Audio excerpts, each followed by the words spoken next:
This conference is being recorded. آنا شروع کر دیا تھا، لکھوانے کی اجازت دے دی تھی، تو اس لیے جو پہلا دور تھا سب سے پہلا اس میں ممانعت تھی، پھر اجازت ہو گئی۔ جب اجازت ہو گئی تو لوگوں نے لکھنا شروع کیا۔ پھر رسول اللہ صلی اللہ علیہ وسلم صحابہ رضی اللہ عنہم میں دو چیزیں ہو گئی تھیں۔ ایک وہ لوگ تھے جن میں بہت زیادہ احتیاط، تقوی، دین کے تقاضے، یہ چیزیں غالب تھیں، اور بہت زیادہ عقلیات کا بھی غلبہ تھا۔ وہ سمجھتے تھے کہ ایک حرف کے فرق سے آگے امت میں کیا کچھ ہو سکتا ہے، تو انہوں نے حدیث کے معاملے میں بہت زیادہ احتیاط، آخرت کا خوف تھا کہ کہیں کوئی غلط بات ہو جائے، لکھ دیں تو ایسے نہ ہو اللہ کے ہاں پکڑ ہو جائے۔ تو بکر رضی اللہ عنہ لکھی تھی حدیث رسول اللہ صلی اللہ علیہ وسلم کی۔ یہ بھی وہ دلیل ہے جو منکرین حدیث پیش کرتے ہیں اور کہتے ہیں کہ اگر حدیث اتنی ضروری ہوتی تو حضرت بکر رضی اللہ عنہ نے کیا کیا؟ حضرت بکر رضی اللہ عنہ کے پاس 500 احادیث لکھی ہوئی تھی اور انہوں نے انہیں ختم کر دیا۔ تو وہ کہتے ہیں اس کا مطلب ہے کہ حدیث جو تھی وہ اتنی اہم چیز نہیں تھی۔ ہم کہتے ہیں حضرت بکر رضی اللہ عنہ کا لکھنا یہ بات ثابت کرتا ہے کہ وہ کوئی گناہ کا کام نہیں تھا۔ صحابہ کرام رضی اللہ عنہ لکھا کرتے تھے، پوری بات کہو حضرت بکر رضی اللہ عنہ نے کیوں نے ختم کر دیا؟ حضرت بکر رضی اللہ عنہ نے کہا میں نے کچھ باتیں رسول اللہ صلی اللہ علیہ وسلم کی لکھی ہیں اور میں نے ان سے سنا تھا، آپ نے فرمایا تھا کہ جو مجھ پر جان بوجھ کر جھوٹ بولے جہنم اپنا ٹھکانہ سمجھ لے، تو لوگوں میں ڈرتا ہوں کہ اس میں کوئی حرف ایسا نہ آ گیا ہو جو نہ فرمایا ہو انہوں نے، اور میں نے لکھ دیا ہو اور میری آخرت برباد ہو جائے گی، لہذا تم اسے ختم کر دی۔ حضرت عمر رضی اللہ عنہ نے بھی کیا بہت جگہوں پہ ایسے، مثلا انہوں نے اکابر صحابہ کرام رضی اللہ عنہ کی احادیث جو بیان کرتے تھے انہیں بتایا کہ حدیث ہے، احتیاط سے بیان کرنا، پوری احتیاط سے کام لینا، یعنی مطلب یہ تھا کہ ایسی روایتیں بیان کر دینا کوئی جس کی وجہ سے امت کو آگے چل کے مشکل پیش آ جائے۔ اب حضرت عمر رضی اللہ عنہ نے بہت سی چیزیں سیاسی امور کی وجہ سے کی ہیں، لوگوں نے اسے کسی اور رنگ میں لیا۔ مثلا حضرت عمر رضی اللہ عنہ نے اپنے خلافت میں ایک آدمی بہت زیادہ باتیں کرنے لگا تھا اور بیجا باتیں کرنے لگا تھا، تو اسے بلایا اور فرمایا آئندہ اگر میں نے تمہاری یہ باتیں سنی تو میں تمہاری زبان کھچوا دوں گا۔ ایک کو بلایا اور اسے کہا کہ اگر یہ چیزیں آئندہ مجھے پتا چلی تمہارے یہ کرتوت تو یہ تلوار تمہارے لیے کام کرے گی۔ ان دونوں واقعات میں بھیجنے کے بعد فرمایا انہیں کچھ نہ کہنا، بس انہیں دھمکی دیں تاکہ یہ انسان بنے، نہ میں نے انہیں قتل کرنا ہے، اور دوسرے کے متعلق فرمایا نہ مجھے اس کی زبان سے کچھ غرض ہے، بلکہ ان لوگوں کو تنبیہ کرنی ہے۔ اسی لیے فقہا نے جہاں اسلامی قانون کی مباحث کی ہیں وہ کہتے ہیں کہ آدمی کو دیکھ کر سزا دی جائے گی، اور وہ کہتے ہیں کہ قاضی کے لیے یہ درست نہیں ہے کہ ایک ہی سزا ہر ایک کے لیے متعین کر دے۔ وہ کہتے ہیں قاضی کو چاہیے کہ اپنے علاقے کے لوگوں کی خبر لے اور دیکھے کہ کون انسان کس درجے میں قانون کے ساتھ پابند رہ سکتا ہے۔ ممکن ہے ایک آدمی ایسا بھی ہے کہ جہاں محض اسے قاضی بلا لے اور تھا کر اسے یہ کہہ دے کہ تمہارے متعلق بھی یہ رپورٹ آ رہی ہے، آپ ذرا خیال کریں، احساس کریں، تو فرمایا بس اتنی سزا کافی۔ فقہا کہتے ہیں کہ اس کے بعد بھی اگر کچھ ایسے لوگ بھی مل جائیں گے جن کے گھر پہ قاضی چلا جائے، دستک دے دے بس، اور بتا دے کہ بھئی اگر صاحب آئے تو ہمارے سے ملنے یا مل جائیں تو انہیں بس کہہ دے کہ بھئی یہ رپورٹس آ رہی ہیں تمہارے گھر کے متعلق، تم لوگوں کے متعلق، تو ذرا خیال کرو، بس یہ کافی ہے۔ اور کہتے ہیں ایسے بھی مل جائیں گے کہ جن کو جب تک بلا کر تنبیہ نہ کی جائے، یعنی جوتے نہ مارے جائیں، تب تک باز ہی نہیں آتے۔ تو لوگوں کی بھی قسمیں ہوتی ہیں۔ حضرت عمر رضی اللہ عنہ نے سیاسی اعتبار سے یہ کیا۔ ان کی ایک اور مثال جو اصل بات کہنی ہے وہ یہ کہ انہوں نے بعض صحابہ کرام رضی اللہ عنہ پر پابندی لگا دی کہ مدینہ منورہ سے باہر نہیں جانا۔ حضرت علی رضی اللہ عنہ پہ پابندی تھی، عبداللہ ابن مسعود رضی اللہ عنہ پہ پابندی تھی۔ حضرت عمر رضی اللہ عنہ نے کہا کہ میں اس لیے تمہیں پابند کر رہا ہوں کہ یہاں نئے نئے مسائل پیش آ رہے ہیں. حدود ایک ایک دن کی خبریں آتی ہیں کہ کتنے کتنے 100 میل رقبہ ہے اسلام میں داخل ہو رہا ہے, مسلمان ہو رہے ہیں قبیلوں کے قبیلے, نئے سے نیا مسئلہ پیش آتا ہے اور مجھے مشورہ کرنا پڑتا ہے کہ کیا فتویٰ دوں, کیا قانون بناؤں. تو تم لوگ اگر نہیں ہوگے تو عمر اتنا مضبوط نہیں ہے کہ اس کے کندھے اس سارے بوجھ کو اٹھا لے. منع فرما دیا کہ تم لوگ نہیں جاؤ گے, یہاں رہو. اسی لیے سیدنا علی رضی اللہ عنہ کسی مسئلے میں تشریف لے گئے, نہیں تھے, ضرورت پیش آئی تو حضرت عمر رضی اللہ عنہ کا حسن تمہارے والد تو ان کا تو سفر پہ ہیں, حضرت عمر رضی اللہ عنہ بار بار اپنی ران پہ ہاتھ مارتے تھے اور فرماتے قضیۃ ولا ابا حسن تھا, اتنا مشکل معاملہ ہے اور حسن کے والد نہیں ہے, فتویٰ کیسے ہوگا, کیسے معاملہ نپٹے گا, کیا اس پہ حکم ثابت ہوگا. تو اس کو عمر رضی اللہ عنہ تو اس لیے کیا. بعد میں عالم والوں نے رنگ کیا دیا, انہوں نے کہا عمر رضی اللہ عنہ نے ان لوگوں کو منع کر دیا تھا کہ مدینہ منورہ سے باہر نہیں جانا کیونکہ یہ حدیثیں بہت بیان کرتے تھے. تو عمر رضی اللہ عنہ حدیث کے چونکہ خلاف تھے بیان کرنے کے, اس لیے انہوں نے سب کو روک دیا کہ کہیں ایسے نہ ہو حدیث پھیل جائے. بے تکی بات ہے. تو یہ جو معاملہ ہے حدیث کے ادوار کا, صحابہ کرام رضی اللہ عنہ کرتے رہے, حضرت عمر رضی اللہ عنہ استدلال فرماتے رہے, حدیث تحریر ہوتی رہی. اور پھر وہ دور آیا ہے کہ حدیث میں تحریر کے علاوہ حفظ بھی تھا. ابتدائی ادوار میں حفظ بھی کیا ہے صحابہ کرام رضی اللہ عنہ نے. وہ ایک ایک حدیث کو یاد رکھتے تھے, حضور صلی اللہ علیہ وسلم یہ لفظ کہے تھے, یہ لفظ کہے تھے, ایک حرف کا فرق بھی بخاری میں آ جائے گا کہ انہوں نے یہ فرمایا تھا یا یہ لفظ ارشاد فرمائے تھے. یہ ساری چیزیں پتہ چلتی ہیں احادیث کی کتابوں کا جب آپ مطالعہ کرتے ہیں. تو پھر وہ حافظہ تھا اور حافظے کی بنیاد پر احادیث لکھی گئیں, بہت زیادہ لکھی گئیں, یہاں تک کہ دور آیا ہے پہلی صدی ہجری کے ختم ہونے کا, اور پہلی صدی ہجری کے ختم ہونے میں ابھی 1 سال باقی تھا, یعنی 99 ہجری میں ملتان میں بھی اسلامی حکومت تھی. سارے علاقے فتح ہو گئے تھے, ہندوستان تک پہنچ گئے تھے مسلمان, اور 99 ہجری میں ملتان میں اسلامی حکومت تھی. لوگ قرآن پاک پڑھتے تھے, پڑھاتے تھے, اور ملتان خاص طور پر مرکز بن گیا قراتوں کا.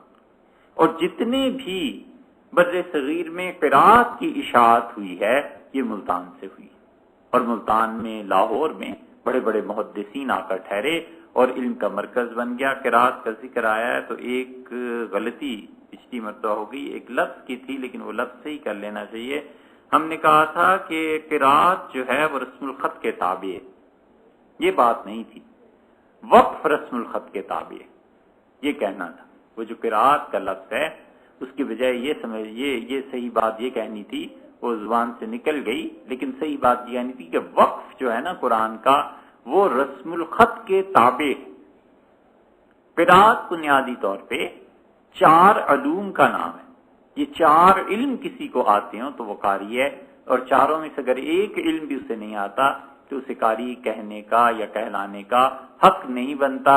اب یہ الگ بات ہے کہ لوگوں میں بس قاری وہ مشہور ہے جس کی آواز اچھی ہو, وگرنہ کہ قاری جو ہے بنیادی طور پہ اسے قرات کا پتہ ہونا چاہیے, اختلافات کا, کہ اس ایک لفظ کو کیسے کیسے پڑھا گیا, مکمل اختلافات کا علم. امام نافع رحمۃ اللہ علیہ نے کیسے پڑھا ہے, حفص رحمۃ اللہ علیہ کیسے اسے پڑھتے تھے, اور جتنے ان کے روات ہیں آگے, امام عاصم رحمۃ اللہ علیہ نے کیسے پڑھا ہے, ان کے جتنے راوی ہیں آگے, یہ سب لوگ کیسے پڑھتے تھے, قرآن کریم میں کیا کیا اختلافات ہیں. اب بھی قالون کی قرات آپ دیکھ لیں جو افریقہ میں رائج ہے, امام ورش رحمۃ اللہ علیہ کی قرات دیکھ لیں, اب تو آسان ہو گیا, آپ سے سن بھی سکتے ہیں. الجزیرہ, مغرب, تیونس, مراکش, صومالیہ, سارے کے سارے لوگ جو قرآن کریم پڑھتے ہیں وہ اس سے مختلف ہے جو ہم پڑھتے ہیں. وہ بھی قرات ہے اور وہ سند سے ثابت ہے, حضور اقدس صلی اللہ علیہ وسلم سے مسلسل تواتر کے ساتھ ثابت ہے. کوئی اس میں ایسی چیز نہیں ہے کہ کوئی انسان معاذ اللہ یہ کہے کہ یہ قرات جو ہے یہ اس طرح سے ہے, یہ بالکل صحیح ہے اور اس میں غلطیاں نہیں ہیں. یہ بات بلکہ تمام قراتیں جو رسول اللہ صلی اللہ علیہ وسلم سے تواتر سے ثابت ہیں, 10 قراتیں جنہیں کہتے ہیں, 7 بھی بعض لوگ کہتے ہیں, راویوں کو جب وہ چھوڑ دیں تو پھر وہ سبا اور راویوں سمیت اشرا اور یہ ساری قراتیں یہ سب کی سب رسول اقدس صلی اللہ علیہ وسلم منقول ہے، انہیں ماننا بھی چاہیے۔ تو قراتوں کا اختلاف وہ جانتا ہو کہ تجوید جانتا ہو کہ الفاظ کی ادائیگی کیسے کرنی ہے، اور تیسرا علم جو ضروری ہے اس کے لیے وہ یہ ہے کہ وقف جانتا ہو کہ وقف کہاں کرنا ہے، وقف کہیں کرنا پڑ جائے تو کیا ہوگا۔ مثلا سورہ کہف ہے، لاکنہ واللہ ربی یوں ہی پڑھتے ہیں نا، لیکن لاکنہ پہ وقف اگر کرنا پڑ جائے تو اسے پتا ہونا چاہیے کہ لاکنہ پر وقف کرنے میں لاکنہ پڑھا جائے گا، الف کو پڑھا جائے گا۔ بہت جگہ ایسی ہیں قرآن کریم میں جہاں پر اگر وقف کرنا پڑ جائے تو پھر اس میں حرکات میں اختلاف ہو جاتا ہے۔ فلما ترال جمان، تو ترا پہ وقف کرنا پڑ جائے تو ترا پڑھنا پڑے گا، اس لیے کہ الف ہے اور وہ رسم الخط میں ہے، اور رسم الخط جو ہے وہ وقف میں مدد کرتا ہے، اور وقف جو ہے وہ رسم الخط کے مطابق ہوتا ہے۔ اسی طرح انا ہے، انا کا لفظ قرآن کریم میں کہیں فرض کر لو کسی آدمی کو رکنا پڑ جائے تو انا پڑھے گا، نون کے بعد الف ہے نا، اس کو پڑھنا پڑے گا اس لیے کہ وہ رسم الخط میں الف ہے۔ تو قراء کے اختلافات، تجوید، وقف، اور چوتھی چیز رسم الخط کہ قرآن کو لکھا کیسے جائے گا، یہ چار علوم جس انسان کو آتے ہوں وہ ہوتا ہے قاری۔ صرف حفظ کر لینا یا یہ کہ آواز کا اچھا ہونا، اس کا قراءت سے کوئی تعلق نہیں ہے، آواز بہتوں کی اچھی ہوتی ہے۔ تو رسم الخط یہ بھی ایک چیز ہے، وقف وہ بھی ہے، احادیث میں ساری چیزیں آئی ہیں۔ تو یہ ملتان میں قاری تھے اور یہاں ورش رحمت اللہ علیہ کی قرات پڑھی جاتی تھی۔ ابھی کچھ ہی عرصہ پہلے ملتان میں ایک جگہ کھدائی ہوئی تو ایک قدیم مسجد تھی، اس کا محراب وہ ٹوٹ گیا، تو وہ محراب ڈبل بنا ہوا تھا، یعنی ایک دیوار تھی اس کے بعد دوسری دیوار تھی، ان دو دیواروں کے بیچ میں وہاں سے قرآن کریم کا ایک نسخہ برآمد ہوا اور ورش رحمت اللہ علیہ کی قرات پہ لکھا ہوا تھا۔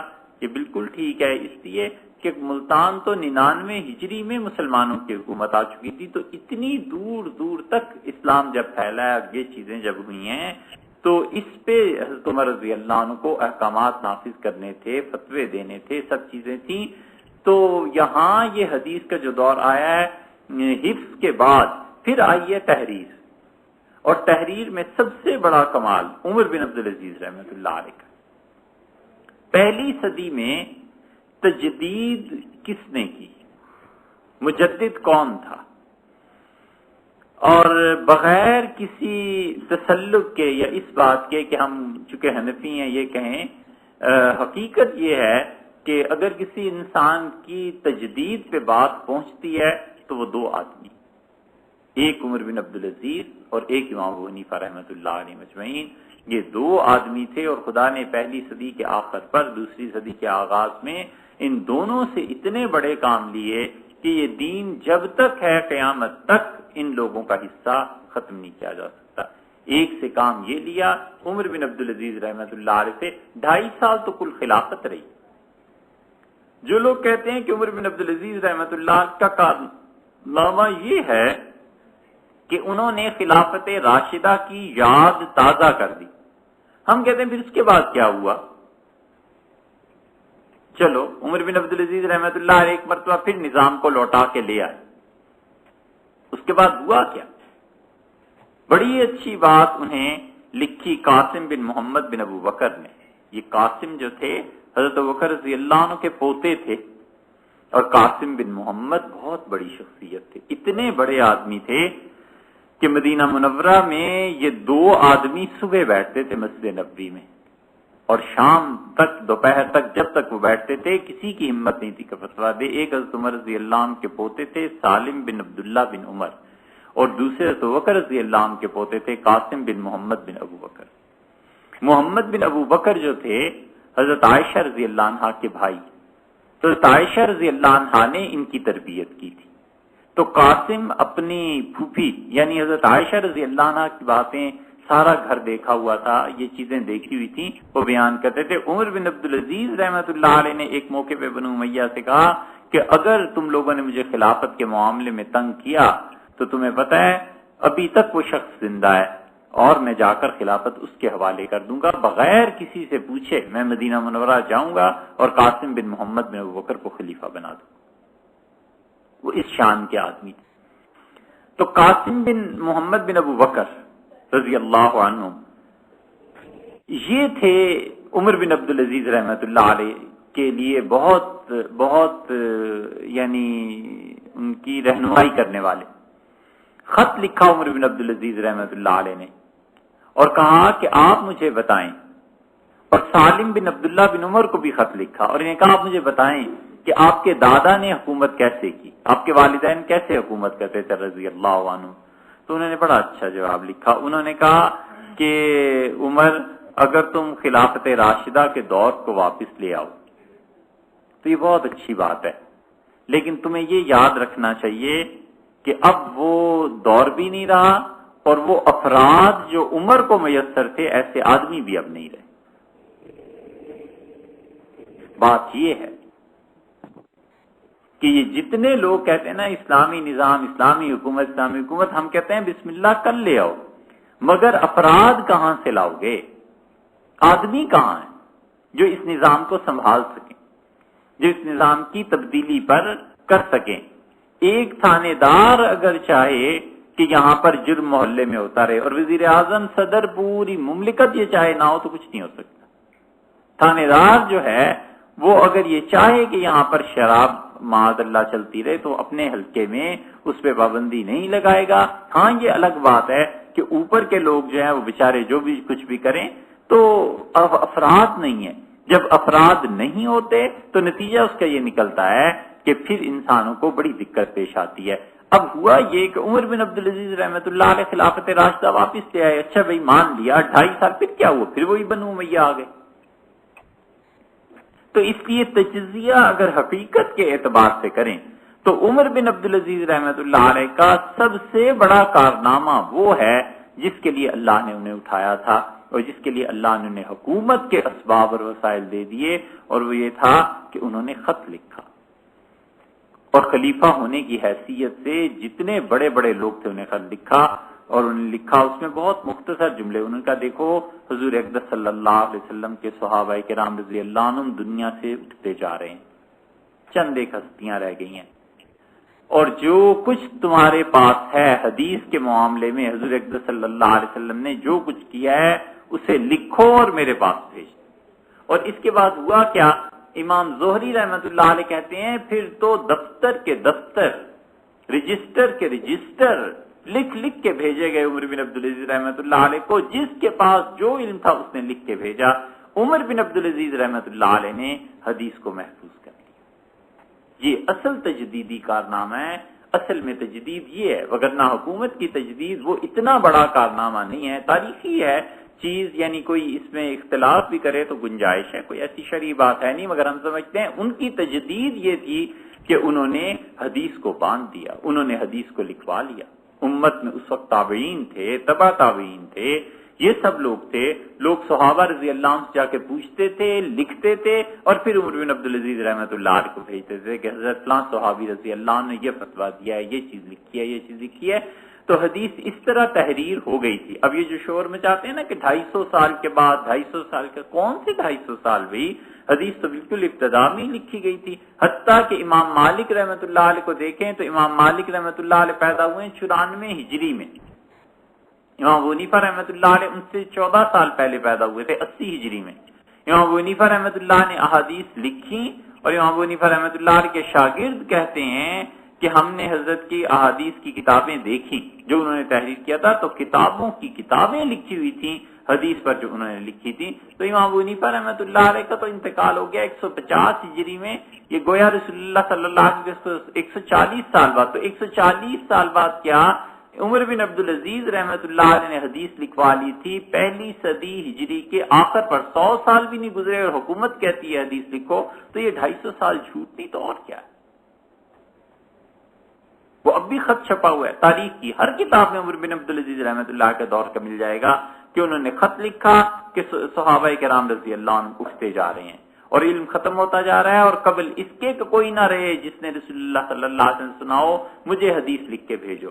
تو پھر کتابوں کی کتابیں لکھ کے ان کو بھیجی گئیں، اور انہوں نے کہا ہم نے حکومت کے دفتروں میں داخل کی، یعنی حکومت کی تحویل میں دے دی کہ یہ چیزیں رسول اللہ صلی اللہ علیہ وسلم کی ہیں.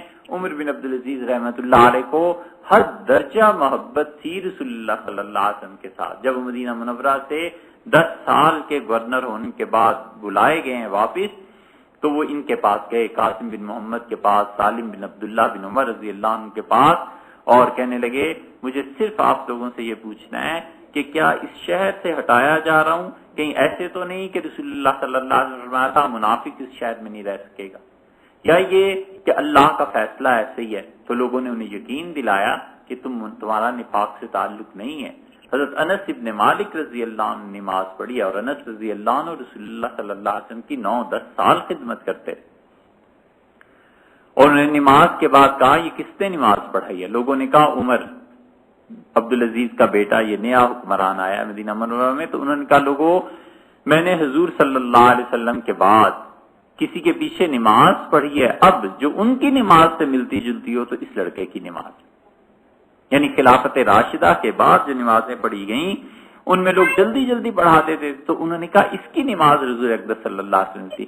عمر بن عبدالعزیز رحمۃ اللہ علیہ نے شام میں وہاں دارالحکومت میں ایک الگ گھر بنایا تھا، میوزیم، اور جو کوئی آتا تھا اس کو کھولتے تھے، لے کے جاتے تھے، اور کہتے تھے یہ رسول اللہ صلی اللہ علیہ وسلم کے جوتے ہیں، یہ ان کے برتن ہیں، یہ ان کی چادر مبارک ہے، یہ ان کے بال ہیں، یہ فلاں چیز ہے، یہ فلاں چیز ہے، اور کہتے تھے یہ اس امت کا شرف ہے اور یہ ہمارے لیے فخر کی چیز ہے. جو بڑے بڑے لوگ آتے انہیں دکھاتے تھے. اس تعلق کا یہ تو رسول اللہ صلی اللہ علیہ وسلم کے بالوں سے، لباس سے، چادر سے، کرتے سے، ان چیزوں سے اتنا تعلق تو عمر بن عبدالعزیز رحمۃ اللہ علیہ کو معلوم نہیں تھا کہ اصل چیزیں ان چیزوں کی یقیناً اپنی جگہ اہمیت ہے، لیکن اس سے بڑھ کے اس تعلیم کی اہمیت ہے جو رسول اللہ صلی اللہ علیہ وسلم امت کے لیے چھوڑ کے گئے.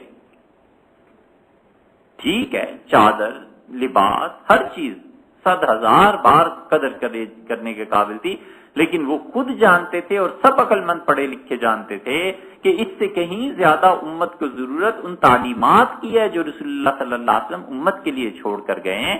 تو انہوں نے کیسے آخر حدیث کی قدر نہیں کی ہوگی؟ اس لیے شاہ صاحب یہاں جو فرماتے ہیں نا کہ جن لوگوں نے اسے یاد کیا، حفظ کیا، تو امت میں حدیث حفظ کا درجہ آیا ہے. پھر اس کے بعد کیا ہوا؟ تحریر ہو گئی، پھر تحریر کے بعد اب تو چھپائی میں آ گئی. اب کچھ لوگ اب بھی ایسے ہیں جو احادیث کو زبانی یاد کرتے ہیں. بہت اچھی بات ہے، ایک طرح کی چیز ہے، نیکی ہے، رسول اللہ صلی اللہ علیہ وسلم کے ساتھ تعلق ہے، مگر دین کے اس سے بھی زیادہ اہم شعبے ابھی باقی ہیں. صلاحیتوں کو ادھر خرچ کرنا چاہیے. پھر شاہ صاحب نے فرمایا کہ جس آدمی نے یہ کیا اسے رشد ملی، ہدایت ملی، وہ اوتی الخیر الکثیر، اور اسے اللہ نے بڑی کثرت سے خیر سے نوازا. ومن اعرض، اور جو اس سے منہ پھیر لے، وتولا، اور حدیث کو رد کر دے، فقد غوا، اس انسان نے گمراہی کا راستہ اختیار کر لیا. کیونکہ حدیث کو جب چھوڑ دے گا تو یقیناً گمراہی آئے گی. اس لیے کہ حدیث جو ہے وہ ہدایت ہے. پھر صرف یہی نہیں ہے کہ حدیث کو چھوڑ دینے سے گمراہی آ جاتی ہے، بلکہ بعض اوقات حدیث کا ناقص علم بھی گمراہی لے آتا ہے. حدیث کو اتنا آسان علم نہیں ہے کہ آدمی اٹھے بخاری شریف کھول لی، اردو ترجمہ پڑھ لیا تو حدیث آ گئی. بہت مشکل ہے، بہت مشکل ہے. کسی شخص کے لیے یہ جائز نہیں ہے کہ حدیث کی بنیاد پر فتویٰ دے جب تک کہ اسے یہ نہ پتا ہو کہ یہ حدیث کس کس کتاب میں کن کن الفاظ کے ساتھ آئی. کہیں ایک لفظ زیادہ آ گیا، کہیں ایک لفظ کم آ گیا ہے، کہیں کچھ آ گیا ہے، کہیں کچھ آ گیا ہے. پھر اس کی تشریحات، مثلا ایک حدیث آپ کے سامنے رکھتے ہیں، دیکھو اس کی تشریح. اگر کسی انسان کو نہیں آتی تو پھر اس سے گمراہی کیسے پھیلتی ہے. نجد عربی میں کس کو کہتے ہیں؟ نجد کہتے ہیں نشیبی زمین کو. وہ زمین ایک سطح مرتفع ہوتی ہے نا اوپر، اور ایک اس کے نشیب میں علاقے ہوتے ہیں، دنیا بھر میں پائے جاتے ہیں، عربوں میں بھی تھے. عربوں کے لیے نجد کی زمین کے عراق تھا، پست زمین تھی، دریا بہتے تھے، اور ان کے مقابلے میں مقدس اوپر تھا، سطح مرتفع تھی، اوپر تھا پہاڑ تھے. تو جب وہ نجد بولتے تھے تو نجد سے مراد عراق لیتے تھے. سواد کہتے ہیں اس زمین کو جو قرب و جوار میں ہو. جب عراق فتح ہوا ہے تو عمر رضی اللہ عنہ کی روایات میں آتا ہے کہ انہوں نے کہا کہ سواد عرب میں کیا ہوا، یعنی عربوں کے جو گرد و پیش کے علاقے ہیں. تو گویا انہوں نے حرمین شریفین کو اصل قرار دیا اور نجد ان علاقوں کو قرار دیا جو عراق کے ہیں، عراق کے گرد و پیش میں. حضور اقدس صلی اللہ علیہ وسلم نے فرمایا اللہم بارک لنا فی سعینا، اللہ تعالی جو مد، جو پیمانے ہیں جن سے ہم تولتے ناپتے ہیں چیزوں کو، مثلا دودھ کے لیے، گندم کے لیے، مکئی کے لیے، کھجوروں کے لیے، آپ نے فرمایا اللہ ان میں برکت دے مدینہ منورہ میں. پھر آپ نے فرمایا اللہ برکت دے یمن والوں کو. پھر رسول اللہ صلی اللہ علیہ وسلم نے فرمایا کہ اللہ برکت دے شام والوں کو. پھر عرض کیا گیا کہ اللہ کے رسول نجد والے رہ گئے تو رسول اللہ صلی اللہ علیہ وسلم نے نجد کا نہ کہو، ہناک الزلازل والفتن، یہ نجد تو زمین ہے، فتنوں کی آماج گاہ ہے، یہاں سے تو نئے نئے فرقے جنم لیں گے. اب یہ نجد کا لفظ بخاری میں بھی آیا، ہر جگہ آیا ہے. رسول اللہ صلی اللہ علیہ وسلم نے فرمایا کہ نہ کرو، نہ اس کے متعلق مجھے کہو، عراق کے متعلق. دوسری جگہ آیا ہے مسند احمد وغیرہ میں کہ رسول اللہ صلی اللہ علیہ وسلم نے دعا دی یمن کو، شام کو، اور جب ذکر آیا عراق کا، جب ذکر آیا مشرق کا، وہاں حدیث میں لفظ ہے مشرق کے، تو رسول اللہ صلی اللہ علیہ وسلم فرمایا مشرق تو فتنوں کی آماج کا ہے، وہاں تو نئے نئے فتنے اٹھیں گے. ایک طرف فرمایا نجد، ایک میں فرمایا مشرق. تو مشرق اور نجد دونوں سے مراد عراق کی ہے، کیونکہ حجاز مقدس سے مشرق کی سمت اس کی بنتی تھی. اب جنہوں نے حدیث کو نہیں سمجھا، جو سمجھے ہیں ان کے حوالہ دے دیتا ہوں. حافظ ابن حجر رحمۃ اللہ علیہ کو دیکھ لیں فتح الباری میں، جہاں یہ حدیث آئی ہے، وہ کہتے ہیں نجد سے مراد عراق ہے، کیونکہ عراق میں امر واقعہ یہ ہے کہ فتنے اٹھے. جتنی بھی حدیث کے شراح ہیں، اس 13ویں صدی کو چھوڑ دو، پہلے بھی تو مسلمان تھے ہی نا، بھی پڑھے لکھے، تو پچھلی 8-10 صدیوں میں جتنی بخاری کی شروعات ہیں، جتنی حدیث کی، جہاں نجد آیا وہ عراق کا بتاتے ہیں. کہتے ہیں اس لیے کہ عراق نشیبی زمین ہے، نیچے کی زمین، اور اوپر کی زمین حجاز والی زمین، سطح مرتفع. اچھا، جب یہ صدی آئی تو انہوں نے کہا ہاں دیکھا حدیث میں آیا حضور اکرم صلی اللہ علیہ وسلم نجد کو چھوڑ دو، یہاں سے تو فتنے اٹھیں گے. انہوں نے نجد سے کیا مراد لی؟ انہوں نے نجد سے مراد خلافت ترکیہ عثمانیہ کا ایک صوبہ مراد لیا، اور صوبہ بھی وہ جہاں پہ محمد بن عبد الوہاب پیدا ہوئے تھے. تو انہوں نے کہا یہ تو وہابی فتنے کی خبر حدیث میں خود آئی ہے. حضور صلی اللہ علیہ وسلم یہ نجدی سارے، یہ نجد اب سعودیہ کا علاقہ ہے نا، اب نجد سعودیہ میں ہے. حضور اکرم صلی اللہ علیہ وسلم مراد اس نجد سے تھی نہیں، یہ تو نام ہے نجد. اور آپ نے علاقے کے متعلق فرمایا تھا جو نشیبی علاقہ ہے، مراد عراق تھی، مراد مشرق تھا.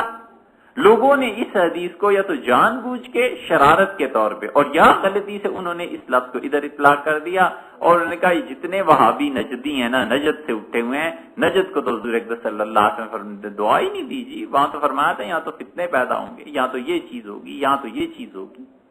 یہ ٹھیک ایسی شرارت ہے جیسی شرارت ان چھوٹے شرارتیوں سے بڑھ کر بڑوں نے کی. انہوں نے کیا کیا؟ یہ حدیث کے غلط سمجھنے کی بات ہے. اس لیے جب تک حدیث واقعی اساتذہ سے نہ پڑھی ہوئی اور محققین سے، لوگوں کی تشریحات پر نہیں جانا چاہیے. ان سے بھی بڑے شرارتیوں نے کیا کیا؟ نبی کریم صلی اللہ علیہ وسلم رات کو اٹھے، نماز پڑھی، ترمذی وغیرہ کی روایات میں آتا ہے، بہت جگہ یہ حدیث ملے گی، صحیح حدیث ہے. اور آپ نے فرمایا کہ سبحان اللہ آج کی رات کتنے فتنے نازل ہوئے،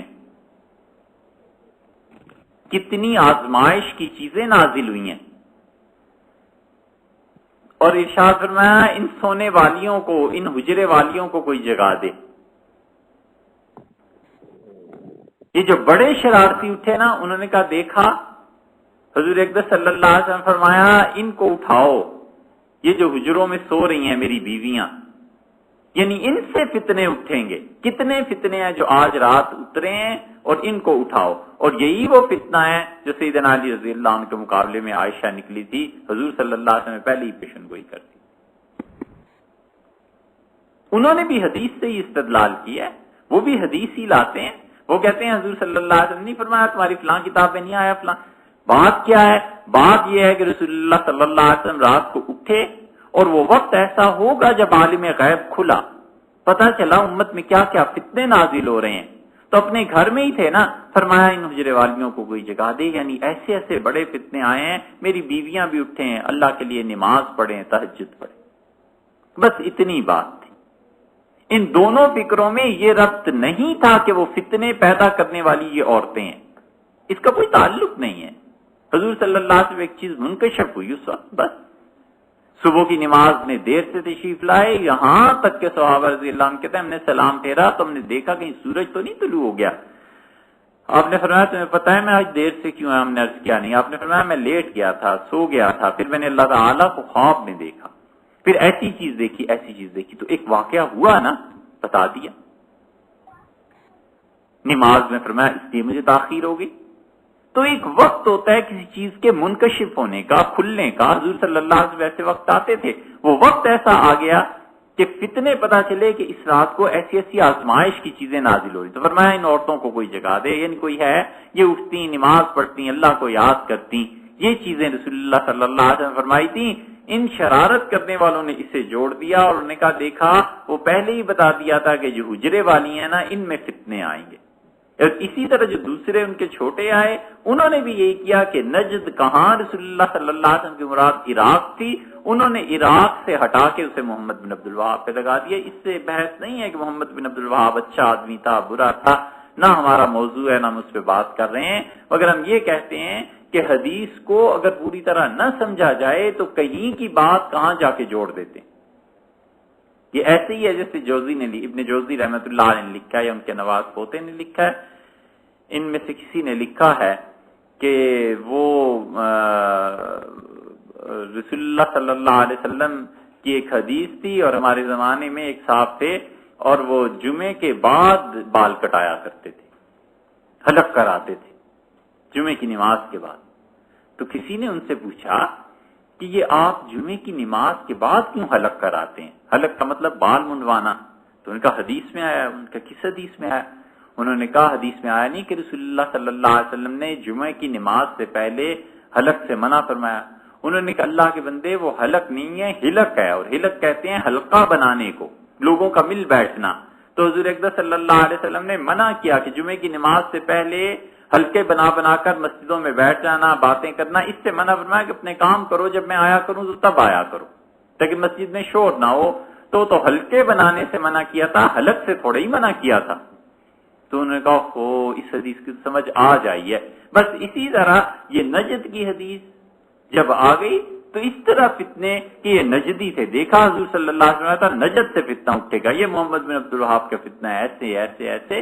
بھئی حضور صلی اللہ علیہ وسلم نے اس نجد کا کہا تھا وہ عراق تھا. اور امر واقعہ یہ ہے کہ جتنے بھی عالم اسلام میں اینٹ سے اینٹ بچی ہے عقیدے کے اعتبار سے, جتنا بھی اسلام میں ابتدائی دور میں گمراہ فرقے پیدا ہوئے سب کے سب تقریباً اس عراق سے پیدا ہوئے. اور اس سے بھی پیچھے چلے جائیں تو اصول کی بات آپ سے عرض کروں, جتنے ساحلی شہر ہیں نا, جتنے ساحلی شہر تھے یہ تھے فتنوں کی آماج کا.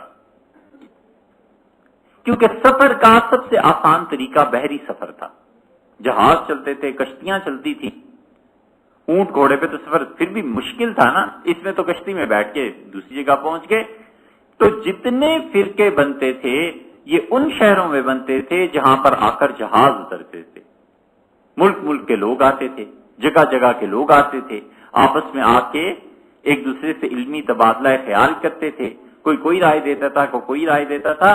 تو اس لیے ساحلی شہر جو تھے یہاں سے فتنے اٹھا کرتے تھے, کیونکہ ہر طرح کے لوگ وہاں آیا کرتے تھے. تو ہر طرح کے لوگ اور ہر طرح کی رائے ہوتی تھی. عراق کا بھی یہی حال تھا, عراق میں یہ فتنے اٹھے ہیں. اور حضور صلی اللہ علیہ وسلم کی بات اس طرح پوری ہوئی کہ عبداللہ ابن عمر رضی اللہ عنہما کے پاس ایک آدمی آیا اور اس نے کہا کہ حضرت اگر احرام باندھا ہوا ہو حج عمرے کے لیے اور مکھی یا مچھر کا خون لگ جائے تو اس کا کیا حکم ہے، کپڑا ناپاک ہو جائے گا یا نہیں؟ تو انہوں نے کہا تم کہاں سے آئے ہو؟ اس نے کہا عراق سے۔ فرمایا مجھے پہلے یہ اندازہ تھا کہ ایسے سوال جو ہے نا یہ عراق والے ہی پوچھ سکتے ہیں۔ اور پھر فرمایا سبحان اللہ، حضور صلی اللہ علیہ وسلم کی بیٹی کے صاحبزادے کو شہید کر دیا، اس وقت تو فتویٰ پوچھنا یاد نہیں آیا۔ حسین کے خون کو تم نے نہیں پوچھا اور مکھی اور مچھر کے خون کو دریافت کرتے ہو، اٹھو یہاں سے۔ اور پھر انہوں نے بھی فرمایا کہ رسول اللہ صلی اللہ علیہ وسلم کہا تھا کہ یہاں سے فتنے پیدا ہوں گے، تو عراق میں بہت فتنے پیدا ہوئے، یہ معتزلہ، مرجئہ، فلاں فلاں، یہ سب کی سب وہیں کی پیداوار تھی۔ تو اس لیے جو حدیث سے انکار کرتا ہے فرمایا کہ وہ گمراہ ہوا۔ تو حدیث کا انکار ہی گمراہی نہیں بلکہ حدیث کو نہ سمجھنا بھی گمراہی۔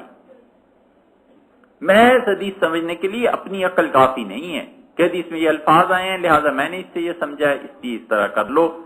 پھر فرمایا کہ جو کوئی حدیث کا انکار کرتا ہے وما زاد نفسه الا التقصير، وہ سوائے اپنے نقصان کے کوئی کسی چیز میں اضافہ نہیں کرتا۔ فإنه صلی اللہ علیہ وسلم نہا وامر، حضور اقدس صلی اللہ علیہ وسلم نے کیونکہ منع بھی فرمایا اور کسی کام کا حکم بھی دیا۔ بہت سی چیزیں منع فرما دیا یہ کام کرو نہ کرو اور حکم دے دیا کہ یہ کام کرو، وہ انذر و بشر، اور رسول اللہ صلی اللہ علیہ وسلم نے اس کے ساتھ ساتھ ڈرایا بھی ہے، وہ بشرا اور بشارت بھی دی ہے۔ حدیث میں بہت خوشخبریاں ہیں لوگوں کے لیے، کام کرنے والوں کے لیے، ڈرایا بھی ہے کہ اگر تم میں سے کوئی ایسا آدمی یہ حرکت کرے گا اسے اللہ تعالیٰ کیا یہ عذاب ملے گا۔ نبی کریم صلی اللہ علیہ وسلم نے بتایا کہ جو انسان اللہ کی راہ میں کام کرتا ہے اس کے لیے یہ اجر ہے، یہ اجر ہے، یہ اجر ہے، شہادت یہ ہے۔ اور پھر شہادت کی بھی کئی قسمیں بیان کر دیں کہ جو انسان ڈوب کے مر گیا وہ بھی شہید ہے، بشارت کی بات ہے۔ فرمایا عورت بچے کے پیدائش کے اس عمل میں اس کا انتقال ہو گیا وہ بھی شہیدہ ہے۔ اسی طرح فرمایا کہ جو انسان چوٹ لگنے سے مر گیا وہ بھی شہید ہے، جو انسان پیٹ کی تکلیف سے مر گیا وہ بھی شہید ہے، دل کی تکلیف سے جو انسان مر گیا وہ بھی شہید ہے۔ تو یہ سب بشارت کی چیزیں حضور صلی اللہ علیہ وسلم۔ دوسری طرف آپ دیکھیں تو مختلف چیزوں سے ڈرایا بھی کہ جس انسان نے خیانت کی وہ ہم میں سے نہیں ہے، جو انسان چغلی کھائے گا وہ جنت میں نہیں جائے گا، یہ شاہ صاحب کی مراد ہے۔ وضرب الامثال، اور رسول اللہ صلی اللہ علیہ وسلم نے حدیث میں مثالیں بھی بیان کی، مثالیں بیان کی رسول اللہ صلی اللہ علیہ وسلم نے، بہت مثالیں بیان کی ہیں۔ مثال ہوتی ہے کسی چیز کو اس کی تشریح کرنے کے لیے، ثابت کرنے کے لیے نہیں۔ یہ حدیث سے ہٹ کے ایک عقل کی بات آپ سے عرض کر رہے ہیں کہ دیکھو مثال کسی چیز کی تشریح کے لیے ہوتی ہے، ثبوت کے لیے نہیں۔ حقائق کا ثبوت کسی اور چیز سے ہوتا ہے، اس کی تشریح اور ہوتی ہے۔ ایک انسان مثال کے ذریعے حقیقت ثابت کرنا چاہے سب سے کمزور استدلال ہے، نہیں کرنا چاہیے، نہ ہو سکتا ہے۔ ایک اصول ثابت ہوتا ہے، اصول کی بات یہ ہے کہ تعالی شانہ ایک ہے، اللہ نے بتا دیا قرآن میں، بات واضح ہے۔ اب ایک آدمی اس کی مثال دیتا ہے اور کہتا ہے کہ دیکھو اگر دو خدا ہوتے تو زمین میں لڑائی ہوتی، تباہی ہوتی، کائنات برباد ہو جاتی۔ یہ مثال سے اس نے بتایا کہ دو بادشاہ آپس میں لڑ پڑتے ہیں تو کیسی تباہی ہوتی ہے۔ اس مثال کو اس نے اصول کی تشریح کی ہے۔ اب کوئی آدمی مثال دے اور مثال کے بعد کہے کہ اس مثال سے یہ ثابت ہوتا ہے تو اس کے برعکس بھی پھر مثال دی جا سکتی۔ تو مثال سے اشیاء اصولوں کی تشریح ہوا کرتی ہے، مثال سے چیزیں ثابت نہیں ہوا کرتی۔ ایک آدمی کہتا ہے کہ چھت پہ پہنچنے کے لیے سیڑھی کی ضرورت ہے، جب تک سیڑھی نہ ہو چھت پہ نہیں پہنچ سکتے، اور یہ مثال سے وہ ثابت یہ کرنا چاہتا ہے کہ جب تک اللہ کے اور تمہارے درمیان اور کوئی واسطے نہ ہو جن کو تم خوش کرو اور وہ اللہ کو تم سے خوش کریں، تو دیکھو نا اس کے بغیر تو اللہ راضی نہیں ہوتا جب تک کہ درمیان والوں کو راضی نہ کرو۔ اور دوسرا اس سے بھی بدتر کوئی مثال لے آئے وہ کہے میں سرے سے خدائی کو نہیں مانتا، اگر خدا ہوتا تو یہ ہوتا یہ ہوتا یہ ہوتا، مثالوں کے ذریعے ثابت کرنا شروع کر دیں، تو مثالوں سے اصول تھوڑے ہی ثابت ہوتے ہیں۔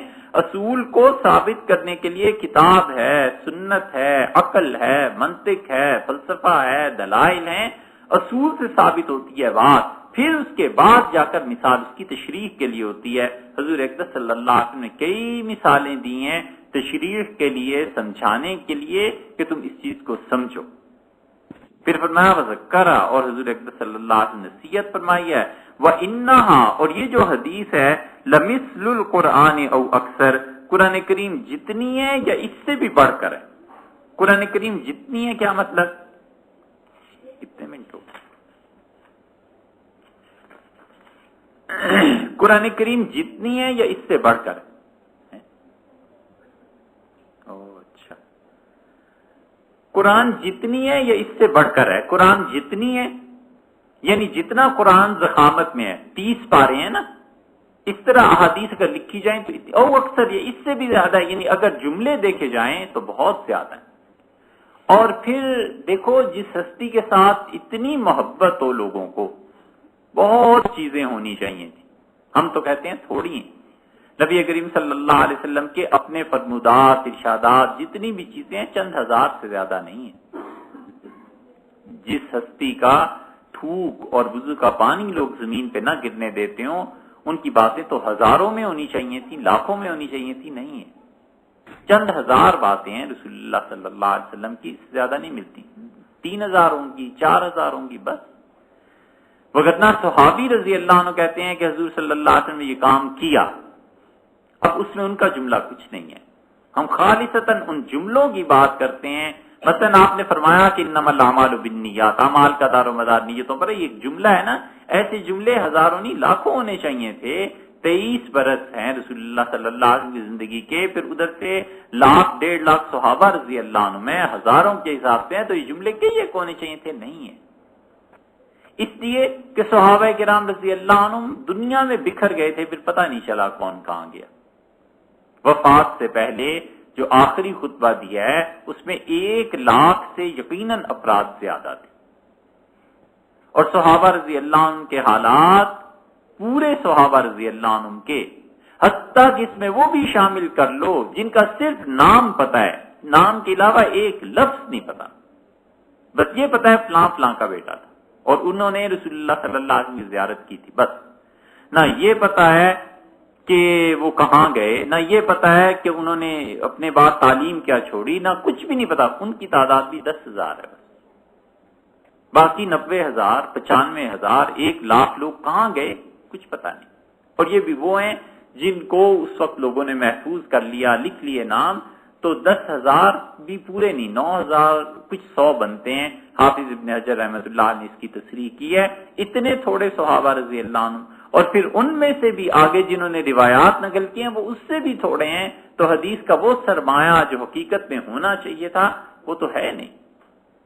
یہ اللہ کی حکمت تھی کہ کتنی، تو اس لیے انہوں نے فرمایا کہ یہ قرآن کریم جتنی ہے یا اس سے اکثر ہے، زیادہ ہے، یعنی رسول اللہ صلی اللہ علیہ وسلم کے فرمودات یہ چیزیں لکھی جائیں تو وہ ضخامت میں قرآن کریم سے بڑھ جائیں گی، علمی اعتبار سے نہیں بلکہ ضخامت کے اعتبار سے، تحریر کے اعتبار سے۔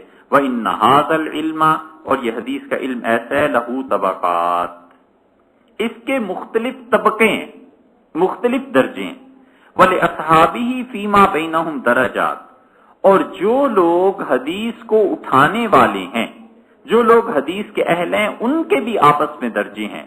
وَلَهُ قُشُورٌ، اور اس میں حدیث میں چھلکے ہیں، قشر یا قشر، قشر تو ہے مصدر اور قشر ہے اسم، اس میں چھلکے ہیں، یعنی ایک پھل کی انہوں نے تشبیہ دی ہے اور کہتے ہیں کہ ایک پھل ہے، اس کے چھلکے ہیں، داخلہا لبن، اور اس کے اندر گودا ہے۔ اب گودا رسول اللہ صلی اللہ علیہ وسلم کی بات ہے، وہ اصل بات ہے جسے ثابت کرنا ہے، وہ اصدافن، اور یہ سیپیاں ہیں، وسطہا درن، اور ان کے درمیان میں ہیرا ہے۔ تو حدیث ہے جو گودا ہے اس کے اوپر چھلکا چڑھا ہوا ہے، سیپ ہے اس کے اندر موتی ہے اور اوپر خول چڑھا ہوا ہے، تو کہتے ہیں حدیث میں مختلف درجات ہیں. جب حدیث میں مختلف درجات ہیں تو اس کے مطابق علماء جو کام کرنے والے ہیں ان کے بھی مختلف درجات ہیں. اسی لیے فرمایا وقت صنف العلماء رحمہم اللہ فی اکثر الابواب. اسی لیے علماء کا کہتے ہیں کہ علماء کرام رحمہم اللہ نے حدیث کی اکثر ابواب چیپٹرز کی تشریح کی ہے. ما تقتنس به العوابد. تقتنس به العوابد. عوابد جنگلی وحشی جانور جو کسی کے قابو میں نہ آئے, اور کبھی کبھی انسان کے لیے بول دیتے ہیں کہ ایسا واہیات آدمی جو کسی کے کہنے سننے میں نہ ہو. تو علماء نے کیا کیا, انہوں نے یہ جو علم تھا تقتنسو, اس علم کو لگام دی, یعنی اس علم کے اصول مرتب کیے, اور اس کے ساتھ ساتھ وتذلل بها الصعاب, اور مشکل راہیں تھیں, علماء نے ان مشکل راہوں کو بچھا دیا لوگوں کے لیے, آنے والی امت کے لیے محنت کر کے, تاکہ لوگ اس بات کو سیکھیں اور اس بات پر عمل کریں. پھر شاہ صاحب رحمۃ اللہ علیہ نے اس کی تشریح اچھا ایک دو سطریں اور پڑھ دیتے ہیں. وہ کہتے ہیں ان اقرب القشور, اور سب سے قریب کا چھلکا جو ہے حدیث پہ چڑھا ہوا, الی الظاہر فن معرفت الحدیث, وہ یہ ہے کہ دیکھو حدیث کا علم حاصل کرنے کے لیے جو سب سے پہلی چھال اس پھل کے اوپر ہے, صحتم و ضعفن و استفاضتن و غرابتن, تو سب سے پہلے تو یہ معلوم ہونا چاہیے کہ حدیث میں کون سی چیز صحیح ہے, کون سی چیز ضعیف. اب شاہ صاحب رحمۃ اللہ علیہ یہاں پہنچ کے 4 طرح حدیث کے علوم کو تقسیم کر رہے ہیں, اور چوتھی قسم کے متعلق وہ قسم کھا کر کہتے ہیں کہ اللہ کی قسم یہ وہ چیز ہے جو آخرت میں کام آنے والی ہے. تو 4 طرح کی جب انہوں نے باتیں کی, اب حدیث پر وہ مختلف تشریحات بیان کرتے ہیں. وہ کہتے ہیں حدیث کی ایک قسم یہ ہے کہ پتہ ہونا چاہیے صحیح حدیث کون سی ہے, ضعیف حدیث کون سی ہے. پھر اس کے بعد دوسری حدیث کی قسم بیان کرتے ہیں کہ رسول اللہ صلی اللہ علیہ وسلم جو الفاظ ارشاد فرمائے ہیں, الفاظ میں مشکل الفاظ کو آسان بنانا, اس میں بھی کتابیں لکھی گئی ہیں کہ حضور اکبر صلی اللہ علیہ وسلم نے یہ لفظ ارشاد فرمایا, اس لفظ کا اصل میں مطلب کیا ہے. دوسرا علم ہو گیا. تیسرا علم کہ حدیث سے حکم کیا ثابت ہوتا ہے. ایک تو بحث ہو گئی کہ حدیث کا درجہ کیا ہے. دوسری بحث یہ آ گئی کہ حدیث اس میں مشکل الفاظ کے معانی تشریحات کیا ہیں. تیسرے اس حدیث سے ثابت کیا ہوتا ہے, حکم کیا ثابت ہوتا ہے. اور چوتھا علم یہ ہے جس کو شاہ صاحب قسم کھا کے کہتے ہیں کہ سب سے اچھا علم ہے, وہ یہ کہ آخر اس بات میں رسول اللہ صلی اللہ علیہ وسلم جو فرمایا تھا حکمت کیا ہے. یہ جو فرمایا کہ بلی